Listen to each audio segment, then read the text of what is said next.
من اغرب الاخبار واطرف الاخبار والهربه كاع هي ان الجزائر كانت جالسه كيف العاده وهي تجي للرئيس واحد الفكره، هي انه يدير الفيزا على المسافرين اللي جايين من المغرب. هي في الصراحه كاينين بزاف ديال البلدان اللي دايرين الفيزا، ولكن عندهم ما يتشاف وتا لا مشيتي كاينه السياحه بعدا.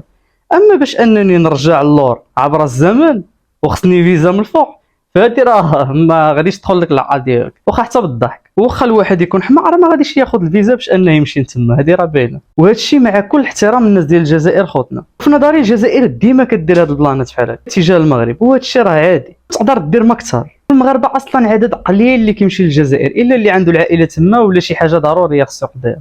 ومن غير هكا ما يمكنش الواحد يمشي للجزائر زعما سياحه ولا يشوف شي حاجه، حتى البنيه التحتيه ديالها راه محطمه وما كاينش شي حاجه زعما اللي تشاف تما. دونك بحال هكا بحال درتي الفيزا ولا ما درتيهاش زعما راه ما كايناش واحد الفرق كبير. وبزاف ديال الناس كيقولوا بلي الجزائر دارت هكا باش هكا تجر المغرب حتى هو يدير بحالها، وبهذا الشيء الجزائريين ما يبقاوش يجيو للمغرب ويشوفوا البنيه التحتيه وداكشي اللي كاين وبداو يقارنوها مع البلاد ديالهم، وهكا عينوا الصداع. الصراحه ممكن يكون هذا السبب، والسبب الثاني هما العدوان ديالهم لينا. ولكن الا جينا نشوفوا من الناحيه ديالهم السبب راه مختلف، حيتاش كيقول لك بلي الامان والاستقرار ديال البلاد الى اخره، كيقول لك ولا عندهم الاجرام ولا عندهم الاتجار بالمخدرات وبزاف ديال الحاجات.